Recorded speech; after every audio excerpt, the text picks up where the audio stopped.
রাসূলুল্লাহ সাল্লাল্লাহু আলাইহি সাল্লাম বলেন, ভাগ্য পরিবর্তন হয় না দোয়া ব্যতীত। রাসূলুল্লাহ সাল্লাল্লাহু আলাইহি সাল্লাম কোনো কঠিন সমস্যা বা বিপদের সম্মুখীন হলে একান্তভাবে আল্লাহর কাছে দোয়া করতেন।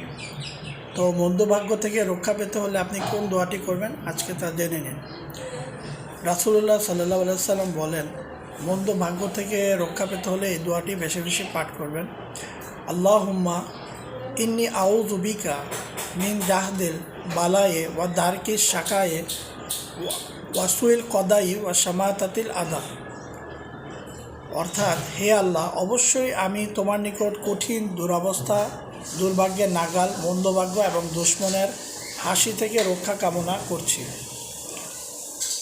তো কোনো কঠিন সমস্যা বা বিপদের সম্মুখীন হলে একান্তভাবে আল্লাহর কাছে রাসূলুল্লাহ সাল্লাল্লাহু আলাইহি সাল্লাম এই দোয়াটি পাঠ করতেন। তো বেশি বেশি করে এই দোয়াটি পাঠ করবেন যাতে আপনি মন্দভাগ্য থেকে রক্ষা পেতে পারেন। তো সবাই ভালো থাকবেন, সুস্থ থাকবেন, ফি আমানিল্লাহ।